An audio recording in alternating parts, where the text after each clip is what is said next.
ଏଇ କଣ ହେଇଛି ମନ ଦୁଃଖରେ ଠିଆ ହେଇଛୁ? ଆମର ଭିଡିଓ ବନଉଛନ୍ତି ହଁ। ସେ ଲୋକ ଦେଖିକି ହସୁଛନ୍ତି, ମତେ ଭଲ ଲାଗୁନି। ଇଏ ଗୋଟେ କଥା, ଗୋଟେ ଛୋଟ ଗପ କହୁଛି ଶୁଣ। ଗୋଟେ ପୋଖରୀରେ ଦିଟା ହଂସ ଥିଲା, ଗୋଟେ କଇଁଛ ଥିଲେ। 3 ଜଣ ସାଙ୍ଗ ଥିଲେ, ଭାରି ବଢିଆରେ ରହୁଥିଲେ। କିନ୍ତୁ ସେ ପୋଖରୀର ପାଣି ଦିନେ କଣ ହେଲା, ଶୁଖିଗଲା, ପୁରା ମରୁଡି ଭଳିଆ ପଡିଗଲା। ତେଣୁ 3 ଜଣ ବିଚାର କଲେ ଯେ ଗୋଟେ ଜାଗାରୁ ଆମେ ଅନ୍ୟତ୍ର ଜାଗାକୁ ଯିବା ବଞ୍ଚିବା ପାଇଁ। କଇଁଛ ଯାଇପାରିବନି।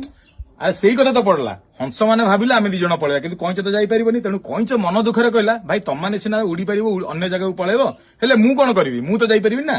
ତେଣୁ ହଂସ ତାର ପ୍ରତିକାର ପାଇଁ ଏହା କଲେ ଯେ ଆମେ 2 ଜଣ ବାଡି 2ଟା ଧରିବୁ, ତୁ ମଝିରେ କାମୁଡିକି ଧରିବୁ, ଆମ ସହିତ ତୁ ଅନ୍ୟ ଜାଗାକୁ ଉଡିକି ଯାଇପାରିବୁ। ଠିକ ସେଇଆ କଲେ।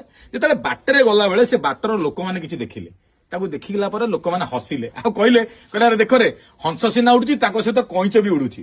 ଏଇ କଥାକୁ କଇଁଛ ରାଗିଗଲା, ସେମାନଙ୍କର ଥଟ୍ଟା ପରିହାସ ଭାବିକି। ତେଣୁ ସାଥେ ସେ କଣ କଲା, ମୁହଁ ଖୋଲି ତାଙ୍କୁ ଗାଳି କରିକି ମୁହଁ ଖୋଲିଲା ବେଳକୁ ହଠାତ୍ ପଡିଗଲା ତଳେ। ତେଣୁ ପଡିଗଲା ପରେ କଣ ହେଇଥିବ, ସେ ମରିଯାଇଥିବ। ସେଇଆ ହେଲା।